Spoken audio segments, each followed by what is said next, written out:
Can everyone hear me? Okay, great. I'm just going to use the handheld mic until we have the other mic sorted out. Good afternoon, everyone. I am Tintin Su. I'm a professor in the Department of Molecular, Cellular, and Developmental Biology, or MCDB for short. I'm currently serving as the interim department chair, which is why I'm doing this, while our chair, Lee Nice-Wonder, is on her much-needed sabbatical leave. So I have two tasks to complete at this moment. The first is to welcome you to MCDB winter graduation. Welcome.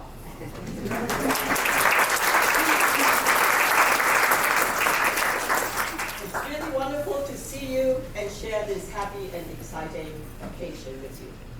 The second is to introduce our commencement speaker, Professor Nancy Guile. And Nancy really needs no introduction to the MCDB community, but in case you're new here, here's a bit of background on why Nancy is a treasure and a valued member of our department, and exactly the right person to send our graduates off. So, Nancy was an elementary school teacher for many years before entering the PhD program in this department, MCDB. For her graduate research, she studied bacteriophage T4, or phage for short, and these are little viruses that infect bacteria. And she did this under the mentorship of Professor Larry Gold. And this building that you're sitting in, Gold Biosciences, is named after him in his honor for his many contributions to MCDB. So after graduation, Nancy joined MCDB as a lab coordinator and then as assistant professor, rising through the ranks to full professor. During this time, Nancy brought her passion for biology and her love for phages, and students who took the phage genomic course will know this firsthand. And she educated generations after generations of MCDB undergrad students. And for her accomplishments in teaching, Nancy has been recognized by many awards and honors, including an Outstanding Professor Award that's sponsored by the Student Organization for Alumni Relations, a Professor Recognition Award from the Mortarboard Senior Honor Society, Academic Teaching Award for 5 years from the National Residence Hall Honor Program, and a Woman Who Make a Difference Award from the Women's Resource Center.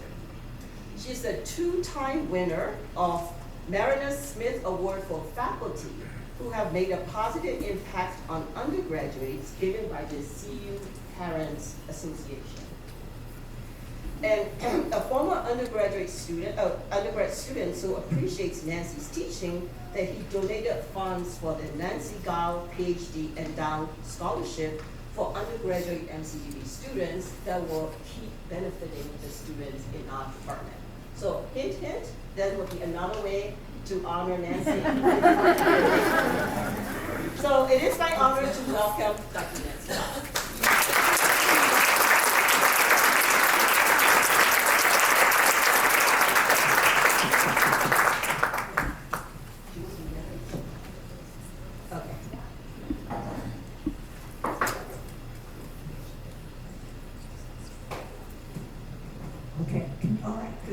So I'll try and hold this. We'll see how this works. Tintin gave most of the content that I was putting in my talk, so I should just say, We did go on. not all of you, of course, that's kind of embarrassing, but I'm very honored. Thank you so much. So I want to also welcome you and say how happy we are to have you here today to celebrate this wonderful graduation from our MCDB undergraduates and our PhD students. So graduation speeches usually have some words of advice, that you can take into the next chapter of your life. And then part of a personal story from the speaker about their educational experience. So I don't want to disappoint you, so I'm going to include both of those in this talk. First of all, this talk is brought to you by the letter P, with acknowledgement and honor towards Sesame Street, and you'll see how it infuses all of the talk I'm hopefully able to make. Okay, so the first P word begins with, the first P word I want you to think about is pride, and the pride that all of you feel about accomplishing a bachelor's degree in MCDB or a PhD. I want the wives, the husbands, the children, the aunts, the uncles, the cousins, the significant others to also, I know you also feel pride about these people that have graduated here. Okay? This department, the Molecular Cellular and Developmental Biology Department, is one of the more academically challenging departments on campus, and these students are. Okay? The undergraduates have been through a rigorous set of classes, some of which I taught, and they stayed in the major, so that's good. Okay, and we encourage them to think about and critically analyze data. Okay? Students in our major classes could not just make out a set of index cards, memorize some terms, and regurgitate them on an exam to do academically well. They had to know what the biological terms meant, and they had to use them to understand and explain the molecular and cellular processes in living cells and the entire organism. They also had to decide what the consequences might be if one of those molecular or cellular events were altered and how that would impact the living cell. Let's imagine a mutation occurred in a gene encoding an essential protein. How would the cell behave? Would it survive? Would the mutation be lethal or would it be silent? How would it affect the organism? This is just a tiny peek at some of the information and questions these students had to grapple with. Beginning MCDB students are required to take one of our introductory labs, either drug discovery or phage genomics, and later an upper division cell biology lab. These labs are not the traditional biology labs where there's a demonstration of some molecular or cellular aspect of cells where the outcome is known. Does UV light affect the UV cell? Yes, it does. If I cross a red-eyed fly with a white-eyed fly, do I get the expected progeny in the second generation? Yes, I do. All right. Brad just asked me if I had 20 pages here, which I don't. Okay, so no, these labs are investigative, and students were in charge of the experiments. In drug discovery, students selected various compounds to see their mutagenic potential in bacteria or their ability to enhance X-irradiation in the hope of creating new antibiotics or effective cancer therapeutics. If a compound can mutate the DNA in a bacterial cell, then it can potentially be used as an antibiotic against bacterial pathogens.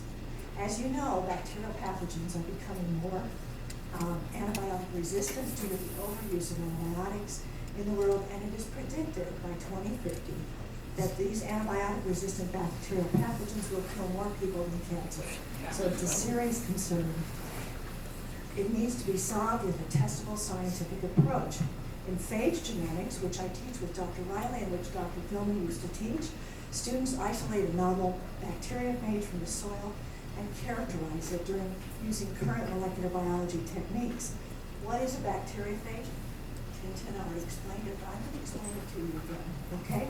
It's a virus that infects a bacterial cell, and they can be found everywhere, in the soil, in the ocean, in rivers, in deserts, in our GI tract, and on the skin on our faces.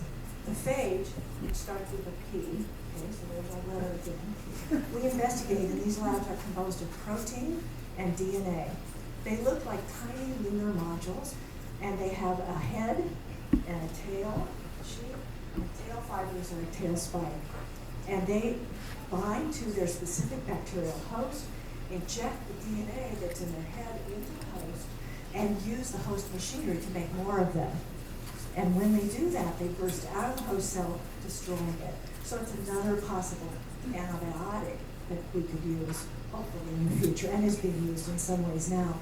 I compare the phage to Star Wars, the Death Star in Star Wars, and the X-Wings that would land on the Death Star trying to destroy it, okay? Phage are the X-Wings, and the bacteria is the Death Star, okay? So why am I detailing all this lab curriculum to you? The letter P. The students in phage genomics, did I mention that phage begins with P? Had to go out and gather a soil sample to try and find a bacteriophage in that soil that would infect the bacteria we use in the lab. Did they succeed the first time? You guys can do it.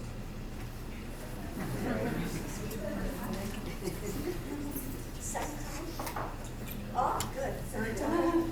Okay. Oh, so, not necessarily. And when I would visit the labs and talk to the students, I could see that some of them were disappointed that it did not work on a first pass. And I would encourage them, and I would tell them that science requires persistence, patience, okay? You guys have heard me say that, more P words. This was their experiment, and each of them isolated their phage at different times throughout the semester. Once they isolated their phage, they had to purify it and characterize its DNA. These were their own experiments at their own pace, okay? And as science is done at the lab bench, right? And because of this, the students developed ownership of the project and started to work on problem solving, okay? Why didn't my experiment work? These were questions that were asked by every student in that class. Where did this contamination come from? Have I possibly isolated more than one kind of phage? Why did my DNA isolation not produce any phage DNA? And again, they had to revisit those P words, patience and persistence, repeat their experiments and see if they could improve their results. This process of problem solving is part of the progress of scientific research. And there is no better way to teach our students that than to give them their own project in which some of the times it's not going to work. And they would have to problem solve, troubleshoot, and revise their experimental approach and repeat. And these guys know about this, and PhDs do. Okay, so now this is another part that Tim mentioned. When I applied to graduate school, I came up here and interviewed with Dr. Larry Gold, who is building, as you know, is named after, and two other members of the Graduate Admissions Committee. I've been teaching 4th and 5th grade and had 3 months of summer research where I volunteered my time. So I was not very qualified in terms of what the other graduate students that came here. The only thing that I did have was a passion, okay, for biology, and I knew I was taking a chance. I had a secure job, and I was thinking about leaving it to determine if I could be a scientist. Larry was really lucky, was receptive to my enthusiasm, and amazingly enough, the committee accepted me to the graduate program. Larry took a chance on me. His risk paid off, and I'm eternally grateful to his mentorship, guidance, and demands for good, respectable science from my graduate school tenure. I do need to mention that Larry was also my thesis advisor, and my PhD project was investigating gene expression in bacteriophage T4. So again, there's a trend, right? I was investigating phage during my research career and then teaching students about phage. So it's a hard to start where you come back to where you started, okay? So a word about the PhD students. They each have completed an original research project, and probably more than one, and that has been presented in a thesis talk, reviewed by scientists in our department, reviewed by scientists in the field, so that their work can be published in a reputable scientific journal. This can take years, 4 years at a minimum, and likely 6 or more. And it requires patience, persistence, problem solving. I remember one of the projects I tried to do took a year, and at the end I knew it had totally failed and was the wrong approach, and I had to regroup and start again on a different research project. But I persisted. The other part of their PhD projects was passion, and that's an essential ingredient to be able to dedicate themselves to a lengthy intellectual endeavor like this.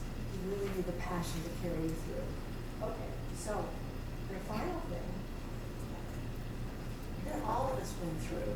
You guys remember the big when we started college?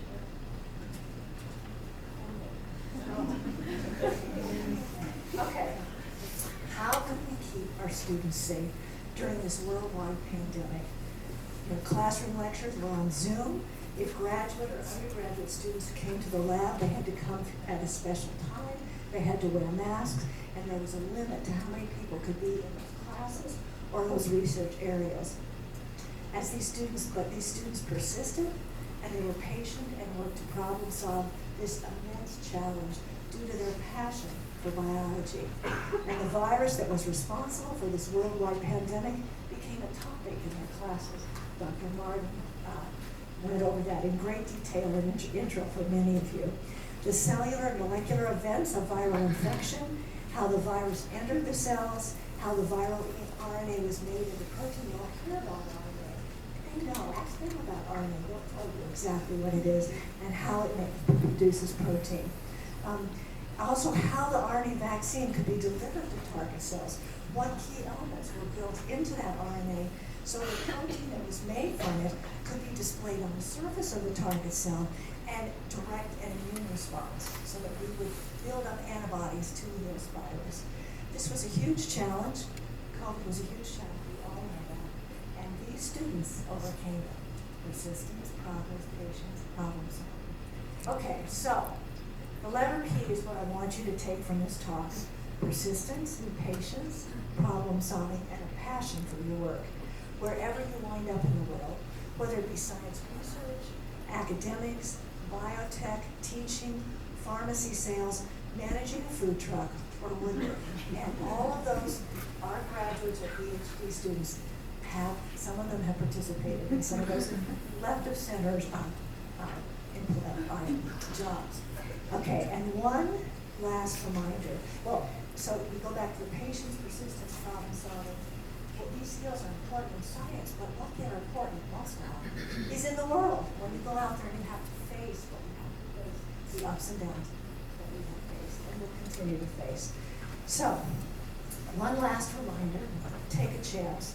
And I don't mean take a chance by jumping off a cliff and as you're going down, wondering if the water is deep enough to accommodate your injury. Okay? What I want you to do is take a chance on something or someone that you are fascinated by. It could turn out to be one of the best things you have done for yourself or for someone else. So congratulations.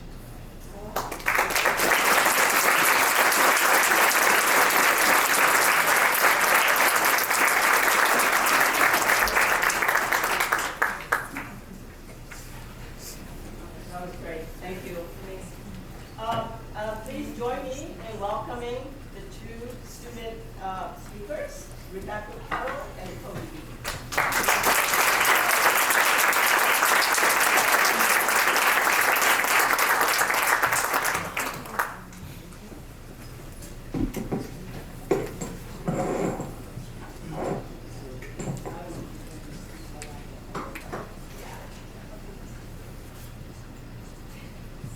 Thank you all so much for being here to celebrate with us today. Is it on? Is it?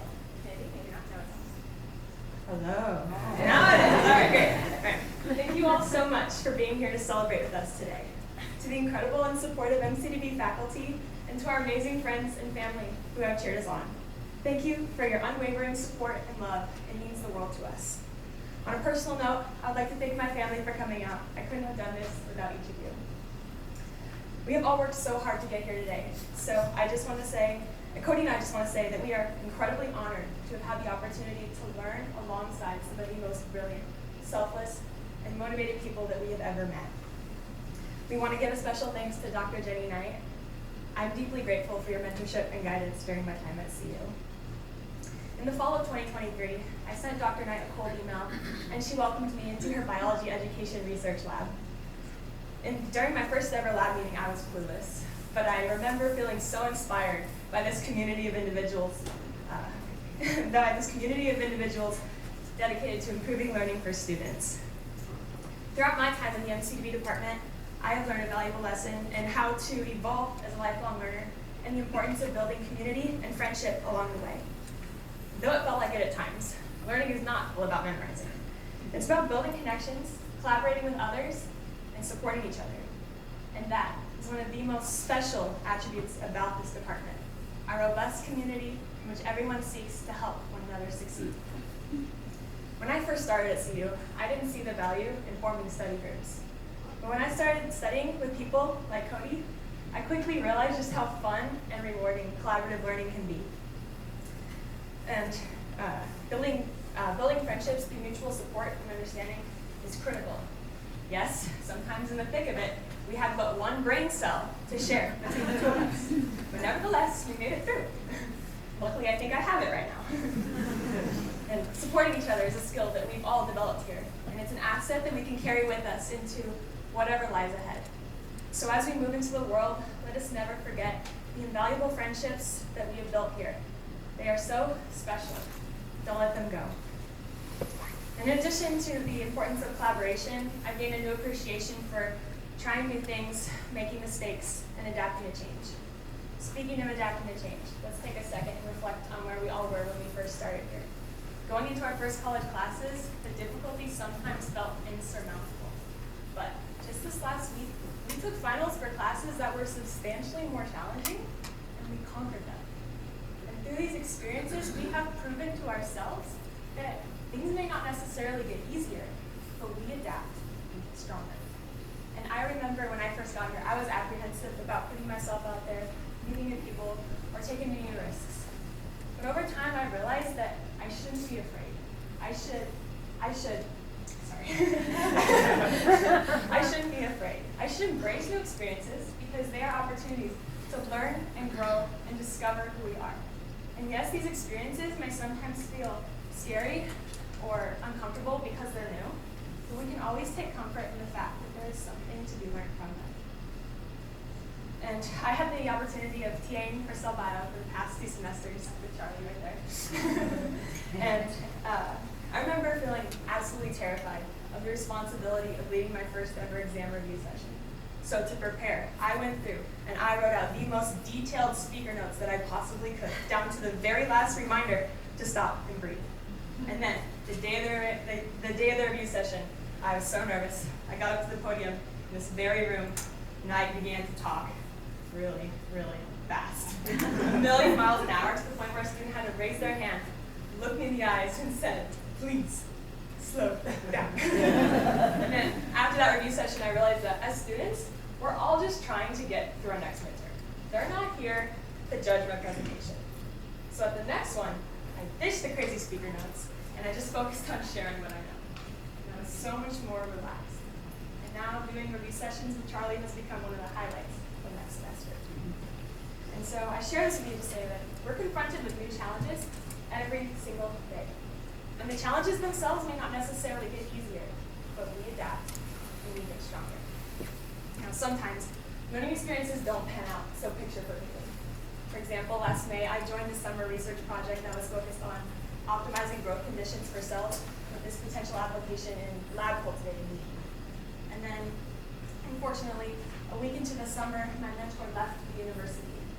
And I was crushed, but I was determined to keep working on this project. Unfortunately, I knew next to nothing about anything. So I spent the better part of the summer just trying to figure out how to grow cells. And it was awkward being the clueless undergrad walking around the lab with my sad-looking little flask of cells that did my very best just to keep alive.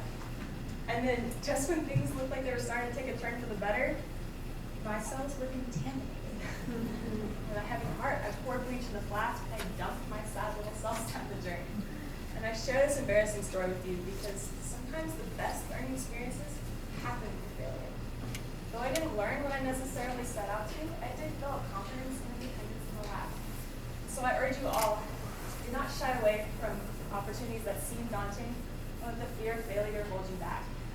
Because even when things don't go according to plan, there is always wisdom to gain.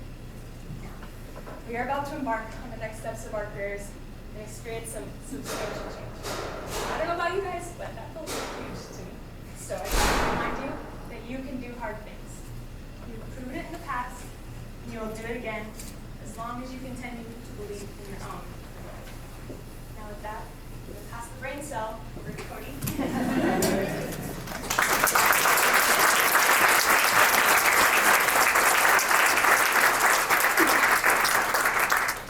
Hopefully it stays with me. Sometimes the brain cell bounces between us a little radically. Good afternoon, esteemed faculty, distinguished guests. Believe parents, and of course my fellow 2024 MCDB graduates. I want to begin by taking a moment to wish my dad a happy 58th birthday. Happy birthday, Dad.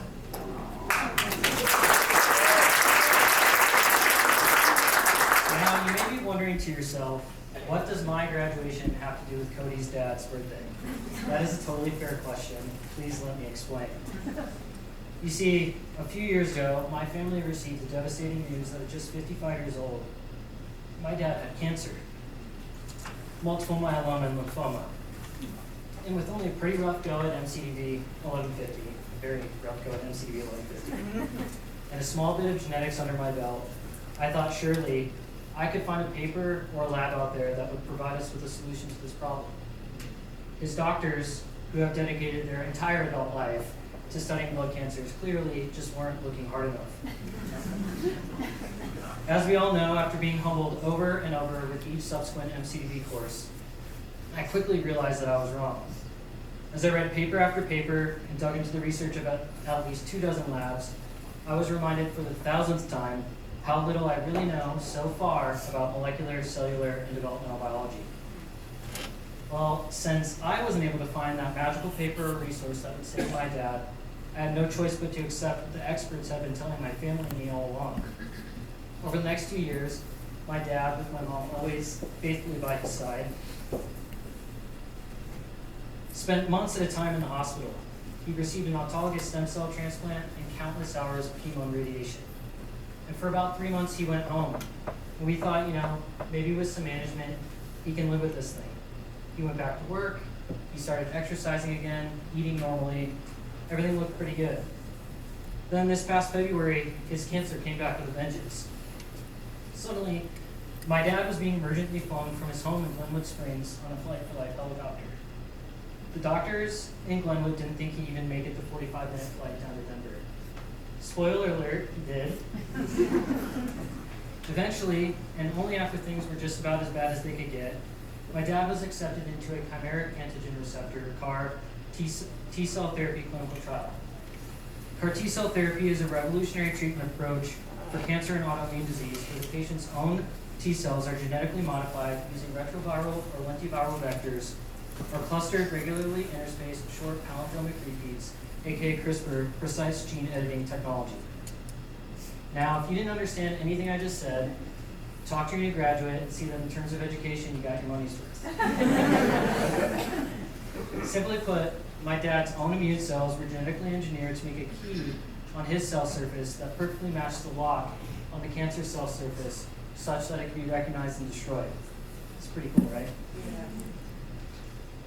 From that point in time where he was flown from Glenwood to Denver to being accepted into that revolutionary clinical trial, and for about the next 9 months, my dad fought for his life right from death's door. But he did not fight alone. He fought with an army of doctors, nurses, and scientists by his side.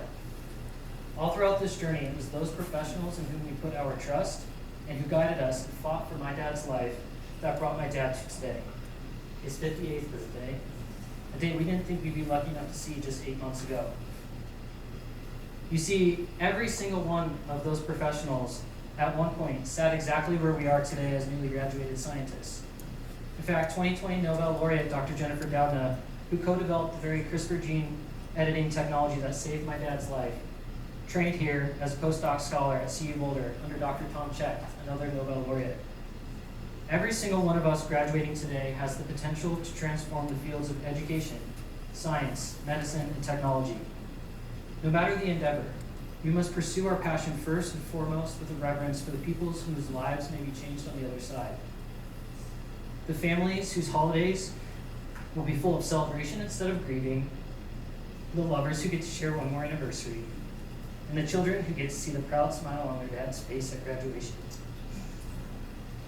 As future scientists, educators, and healthcare practitioners, every one of the sleepless nights spent studying, seemingly endless hours in the lab, or exhausting hospital shifts spent getting clinical experience, all have the potential for amounting to truly transforming lives, so long as we move forward with the passion and excitement for discovery and learning in a way that always keeps the well-being and lives of our communities at the forefront of our vision. It is an incredible privilege and responsibility to be equipped with the knowledge we have dedicated the last several years to attaining. At a time when the divide between science and society seems to be rapidly growing, it is easy to lose sight of what fundamentally connects us as human beings. While we grapple with the serious disagreements about the relationship between science and policy and the path forward, let us engage with others with the same curiosity about the world and a fidelity to the scientific method that brought us together here today. Because beneath all these conflicts lies a universal truth. We all want health, happiness, and the best possible future for ourselves and our loved ones. We all now have some foundational knowledge that uniquely positions us to help people realize their best possible futures. Finally, whether you're personally leaving here today feeling uncertain about your future or are completely resolved in your decision to pursue medical school or graduate school, whatever it may be, there will undoubtedly be moments when we feel like we really don't know a damn thing. And the truth is, there will be times when we don't. But if the last 4 years have taught us anything, it's that we know how to learn.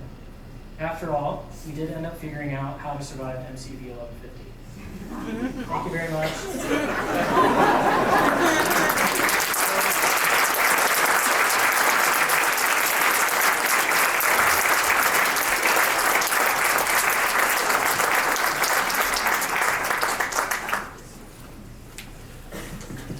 Thank you so much, Rebecca and Cody, for your speeches that are just full of wisdom and understanding.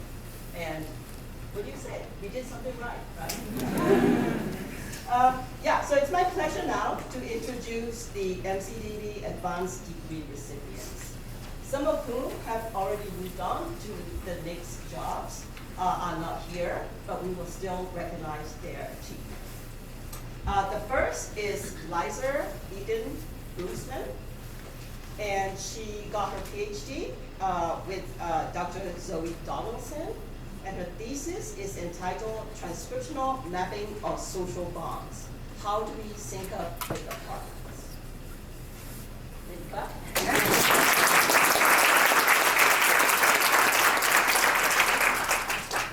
Next, we have David Matthew Engelhardt with the advisor, Dr. Lee Nice-Wonder, and his thesis is called Elucidating the Fundamental Role of, investigating into the cellular response to folic acid fortification.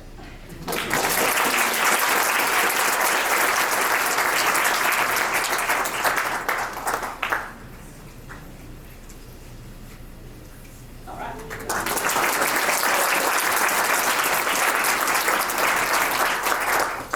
Next, we have, I don't know how to do the card.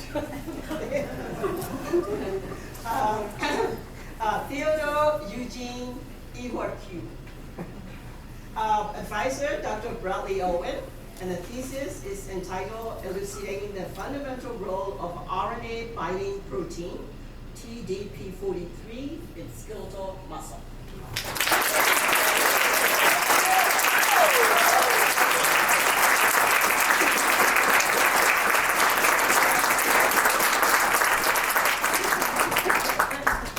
And finally, Jason Patrick Flint, advisor Dr. Leslie Lyman, and the thesis is entitled Proteolytic Activity of Protein Turnover within Skeletal and Cardiac Muscle Tissue.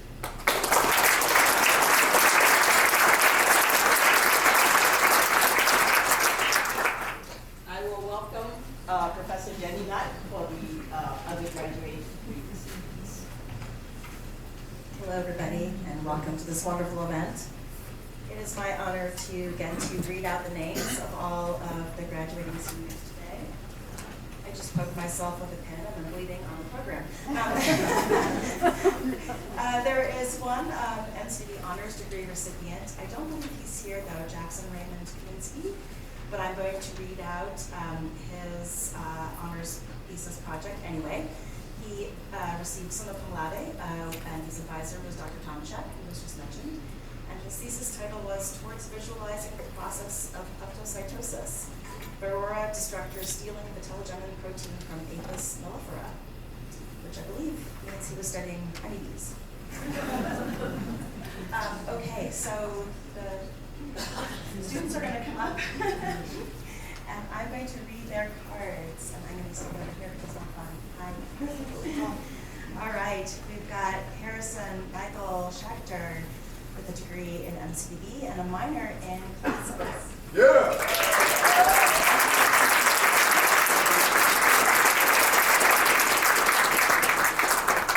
Next we have Aiton Susan Barnes, degree in MCDB and also an eBio major. Congratulations.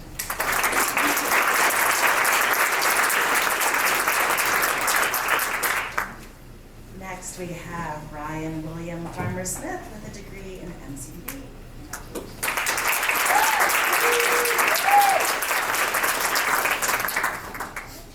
Thomas Witt Harlan, MCDB.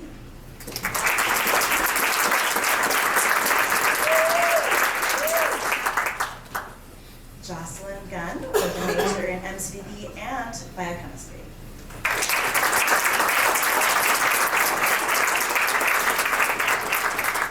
Alyssa K. Granley with a degree in MCDB and high distinction.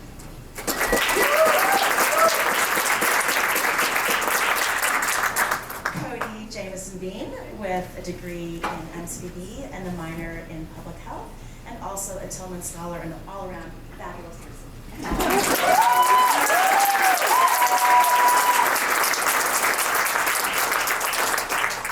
Carlton or Charlie Sarkis Lemieux with a degree in MCDB with Chancellor's recognition. Congratulations.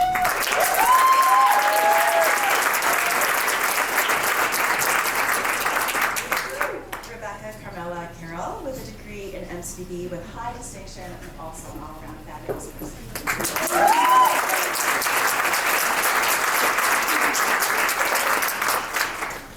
Everybody's fabulous, but the ones I know especially well, I get to give a big hug to. Lene Cynthia Smith with a degree in MCDB and a minor in biochemistry, also worth a hug.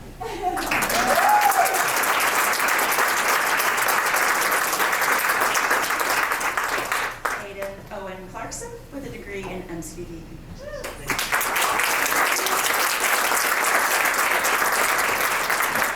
Molly I. Nicole Matanius, MCDB and anthropology major as well with high distinction.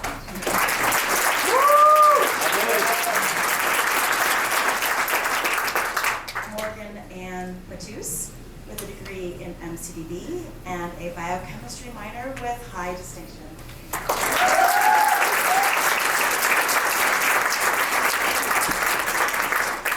Kylie Paige Valdez with a degree in MCDB. Congratulations.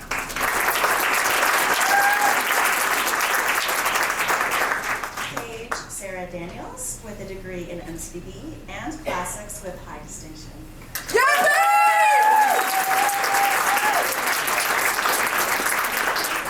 Jordan Noel Downing with a double degree in MCDB and biochemistry and a minor in space.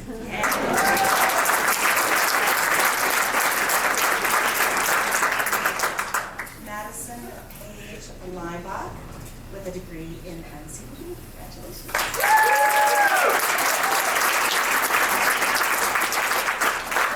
Gordon Nathaniel Rampy with a degree in MCDB. Congratulations.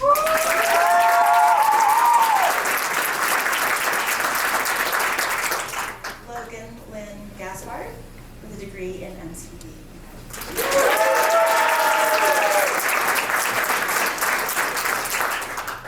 Kira France with a degree in MCDB. Congratulations.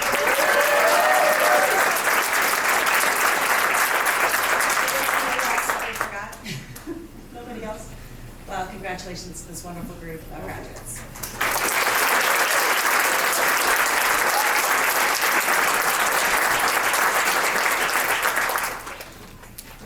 Thank you.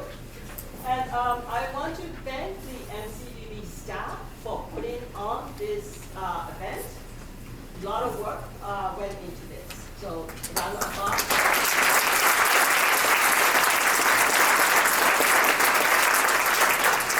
I want to thank the friends and family for coming here to support your graduates. Congratulations to the graduates There's a lot of treats out there. Their event is being videotaped, and we'll be posting that on the departmental website in the next few days, so you'll be able to access that. And with that, the MCDB winter graduation is concluded. Let's go Buffs!